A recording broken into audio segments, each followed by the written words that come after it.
Andre, it must be really disappointing to hear the official word with Dante overnight.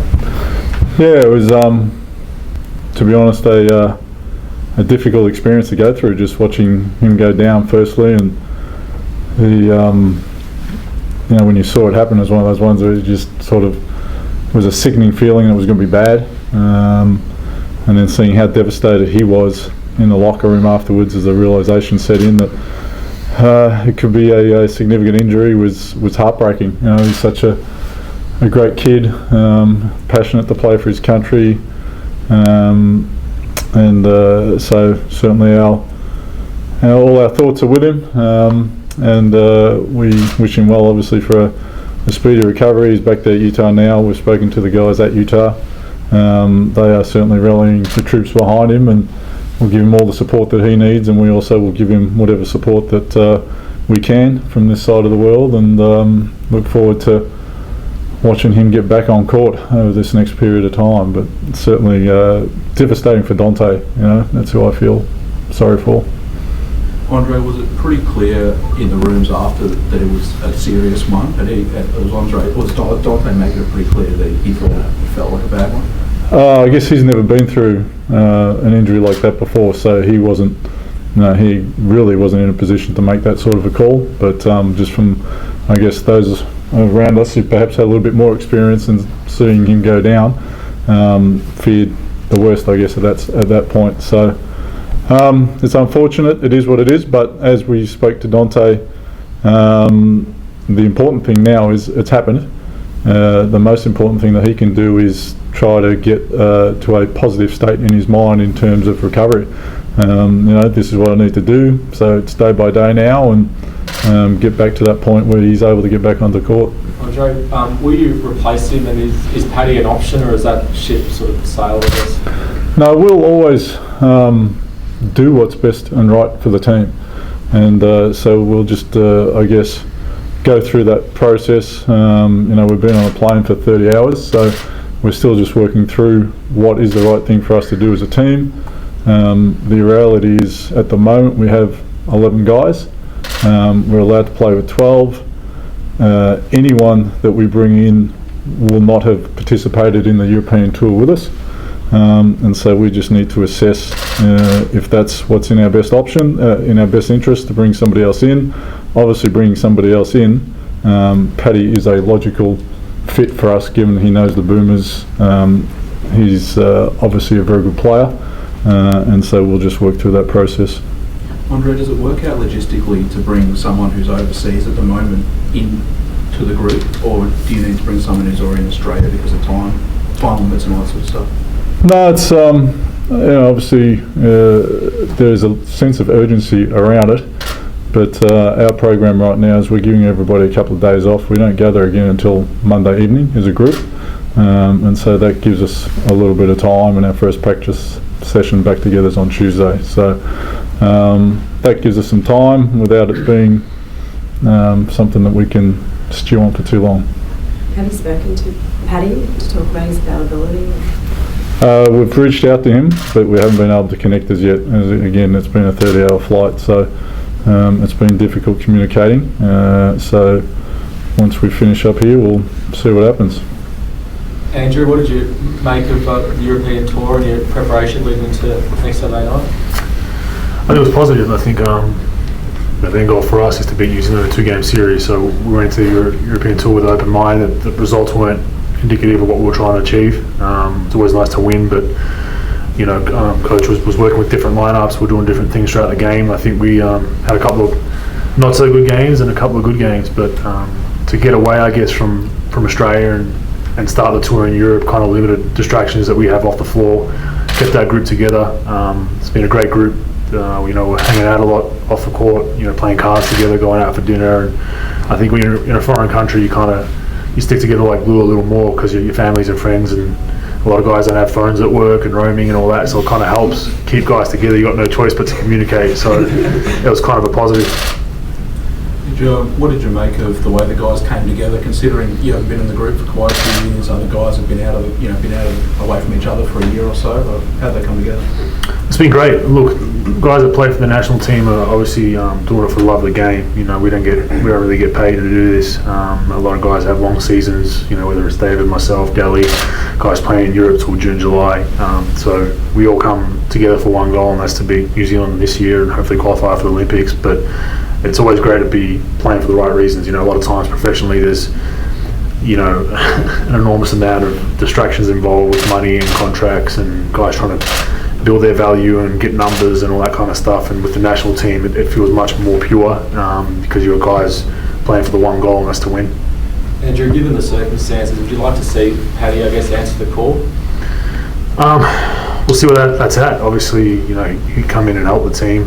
He's an NBA caliber player that's had a great run the last couple of years, so we'd be silly not to inquire and see what we can do. But right now, that's in NBA and Dre's hands, and trying to make contact and see where Paddy's head's at as far as it goes, and hopefully we'll get a decision by Monday. The good thing is we do have some time to get that done. You know, we have 3 days off, almost 3.5, 4 days off, and we start training again on Tuesday, so there's definitely some time to consider, all the viable options. Dave, you've been around this thing a long time. Give the Australian public an idea of what's coming with the Tall Blacks next week. Well, we're always in for a bit of a fight. I mean, there's no shame in saying we both go at each other pretty hard, and I'm sure this year will be no different. They've got a good squad, and we obviously the stakes are high. We want to get to Rio, so that's our biggest goal. We've done a good job, like Andrew said. We were overseas for 2 and a bit weeks, and the team bonded really well. Unfortunately, things went a bit sour with Dante going down, but I think we can bounce back, and we've got a good group of guys who can obviously cover that kind of thing. It should be a good game. I hear it's a sellout, which is a very positive thing for basketball in Australia. I think everyone will be behind it. I believe it's on national TV as well, which is going to be great. And it's good to see, basketball on the up a bit in Australia, and hopefully get a bit of momentum going up to Rio Olympics. What about Andrew, from your perspective? Sorry. I was just going to say, Andre, given a couple of sore bodies of Bogues and Brock at the last couple of games, if going into the series without having an international game using your sort of exact rotation that you'll probably be using, is that a concern for you at all? The obvious answer is you would have preferred to be able to, I guess, have a dress rehearsal as you would play the New Zealand game, but the reality is the reality. And what I'm particularly pleased with is the growth that we're able to show, I guess, over the course of the 4 games. And exactly why we went to New Zealand, as these two have already mentioned, is one, to build our team chemistry and our team culture and spend time together and go through the challenges of what it's like to be overseas and travel and all those sorts of things. And they just naturally, I think, bond the group closer together. But on the court as well, we've identified for us to be the team we want to be and have a chance of winning a medal in Rio is we need to get consistent quality games against quality opposition. And Lithuania and Slovenia are very, very good basketball nations, and so the opportunity to play those teams really gives you an opportunity to find out about yourself and where you're potentially exposed and weaknesses and all those sorts of things that develop out of playing those games. So I thought we really progressed over the course of the tour to the point in the last game against Slovenia. I thought we played particularly well, and so we've had good learnings from that group, from that tour, that will hold the group in good stead as we now prepare during this last week. And as I guess anyone who's been around the sport for any period of or any length of time knows that the most important thing is to get there healthy.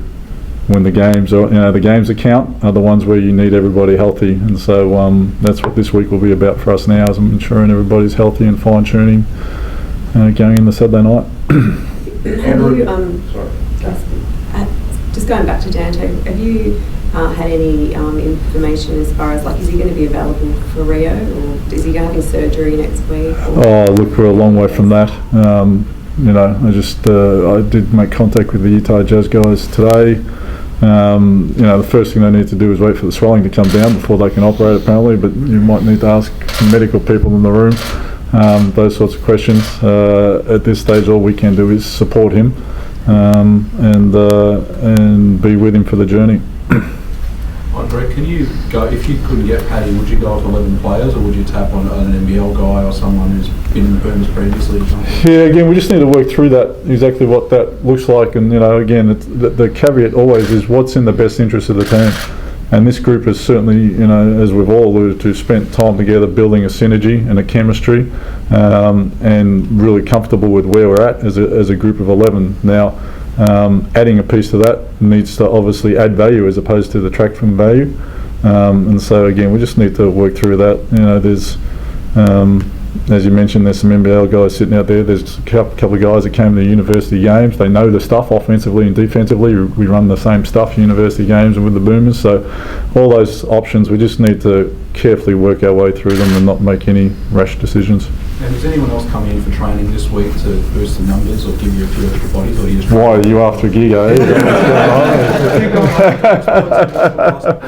You can be on the defensive unit. There's a couple of young kids around NBL guys. Does anyone come in, or do you just train with your 11? Again, for me, I like to have just our, the group. It's one of those things. Bringing somebody in who doesn't know the system and can be more disruptive than anything else, and yet sometimes 12 bodies versus 11 bodies. You make those decisions. The obvious one is that Melbourne United are here, and so if we need some extra bodies to practice, potentially we will reach out. But I actually don't see it happening as we sit here. But never say never. What did you make of New Zealand's performance against Croatia? I actually did see them play the Croatian game. I thought they play as New Zealand do. They've got a good group that's been together for a long time, and they play well together.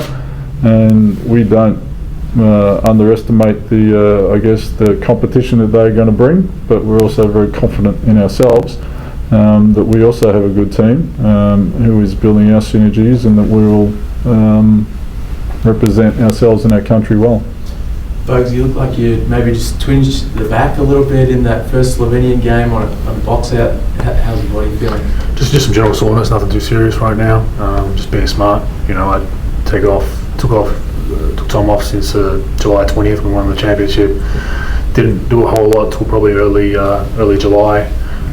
Started getting in shape, and then we had a pretty good camp in Croatia, and probably just some heavy legs carrying into a couple of games.